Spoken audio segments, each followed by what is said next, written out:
So hi, my name is Heaven. I enjoy reading because it's a good way to pass the time, and it really calms me down whenever I feel stressed out or overwhelmed.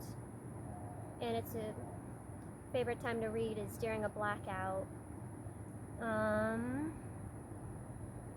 story I'll be reading for you is called Rainbow Crow. I chose this story because it's one of my favorites. I really enjoy stories that give an explanation of why something is in the world, and this one is a story about crows. So,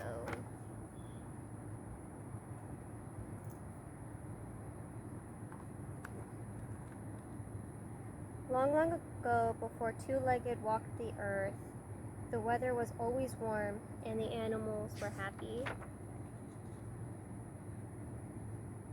But one day something happened to cause the earth to grow cold. Tiny crystals, glittering like diamonds, drifted down from the sky, covering earth with a sparkling softness. The animals, seeing snow for the first time, were not afraid. But soon the snow deepened and Mouse disappeared. The tip of his tail was all the animals could see, and they began to worry. The rabbit disappeared. The tip of his ears was all they could see, and the animals were even more worried.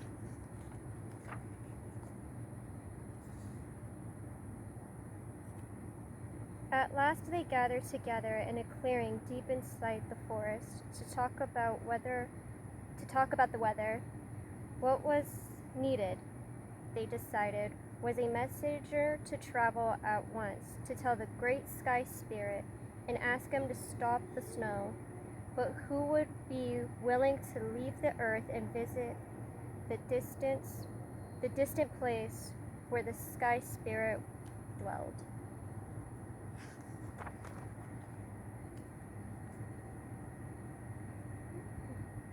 Possum said, "Owl is the wisest. Perhaps he should go." "But no," the animals whispered.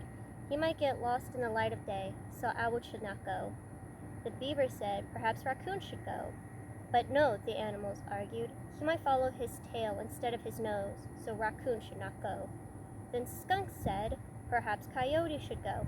"But no," the animals shouted. "Coyote is clever and loves to play tricks. He might chase the clouds or swallow the wind, so Coyote should not go."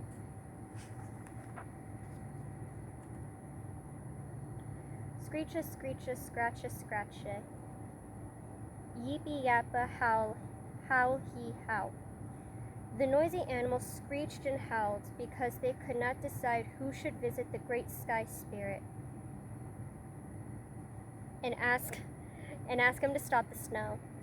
And so the snow grew deeper and deeper and deeper, and the small animals climbed on top of the tall animals to stick so they would not disappear.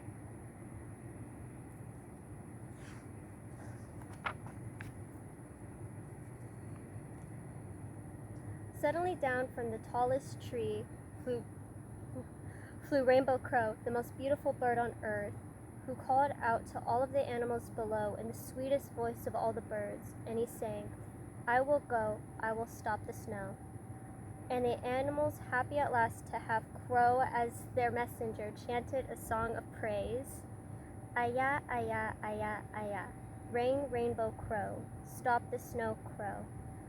Fly to the sky high, rain, Rainbow Crow. Aya, aya, aya, aya." Then high up on the sky, Rainbow Crow flew, far above the snow and the winds of the earth, way beyond the moon, the stars, and the clouds. For 3 days, Crow flew until he came upon the great sky spirit. He was too busy to notice, so Rainbow Crow began to sing. "O great spirit of the sky, you rule the earth from way up high. You make the creatures large and small.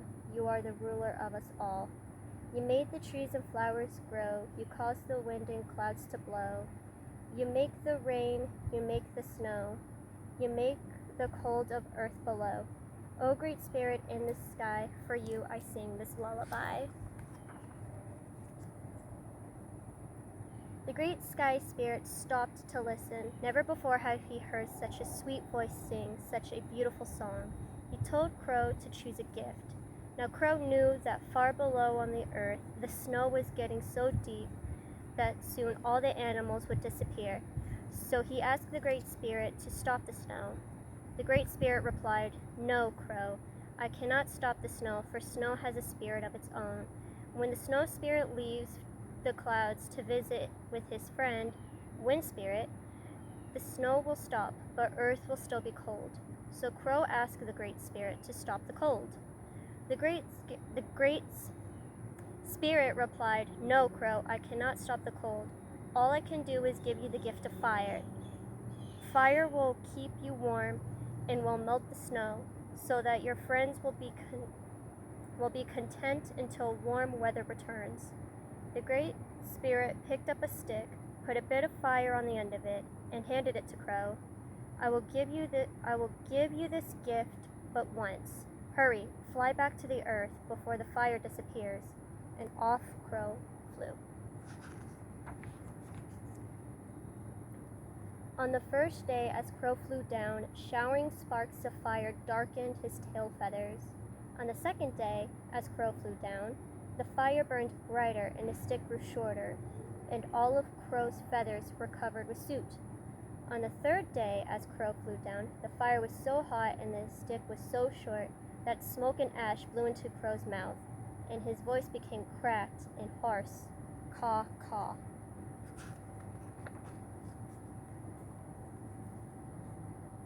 And when at last Crow returned to the clearing in the forest, all the animals had disappeared. Only the top of the tallest trees could be seen, their branches sprouting through the deep snow. So Crow flew down, close to the pale, pale ground, around and around, until the fire melted the snow and his friends were safe.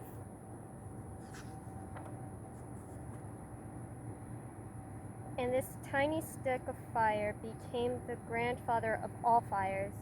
And for this, all of the animals on the earth thanked Crow. They danced and danced. They danced and chanted a song of praise. Ayah, ayah, ayah. Kind, young, brave Crow saved us from the snow, flew to the sky high, brought back fire. Now just plain Crow, no more rainbow. Ayah, ayah, ayah, ayah. At last Crow, all alone, flew off a distant tree, where he wept. He was no longer beautiful. He could no longer sing a sweet song. His rainbow feathers were gone forever.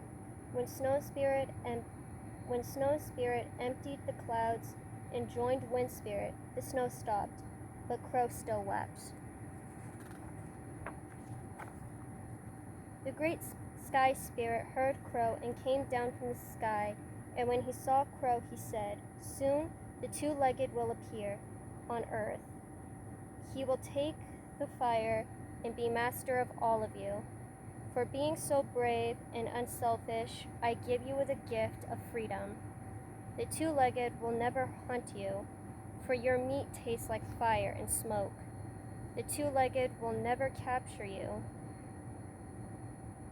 for your beautiful voice is now cracky and hoarse. The two-legged will never want your feathers, because your rainbow colors are now black.